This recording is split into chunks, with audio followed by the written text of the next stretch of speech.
پاکستان کی یہ پہلی نیشنل یوتھ کونسل ہے، تو مجھے خوشی ہے، دلی خوشی ہے کہ یہ جو نوجوان آج بیٹھے ہیں نیشنل یوتھ کونسل کا حصہ ہیں، انہوں نے پبلک سیکٹر میں اپنے طور پر جو اچیومنٹس حاصل کی ہیں اس کی بنیاد پر جو ان کے کریڈینشلز تھے، جو سکور کارڈ ہم نے بنایا تھا نیشنل یوتھ کونسل کے لیے، اس کو انہوں نے میٹ کیا اور یہ الحمدللہ آج یہاں موجود ہیں۔ جتنے بھی نیشنل یوتھ کونسل کے ممبرز ہیں، دیکھیں آج کے بعد آپ کی جو ذات ہے، اب آپ ایک انڈیویجول نہیں ہیں۔ جیسے آپ نے اپنے حلف میں بھی کہا کہ میں بڑی ذمہ داری کے ساتھ کام بھی کروں گا، ہماری پوری کوشش ہوگی کہ ہم آپ کو پورا موقع دیں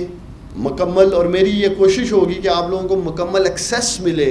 حکومت کے ان تمام پاور کوریڈورز میں جو ہماری منسٹریز ہیں، چاہے وہ صوبوں میں ہیں چاہے وہ وفاق میں ہیں، جہاں جہاں آپ لوگ نوجوانوں کی نمائندگی کر سکتے ہیں، نوجوانوں کے مسائل، ان کے ایشوز، اس کے لیے کام کر سکتے ہیں۔ انشاءاللہ تعالی ہم آپ کو پورا موقع دیں گے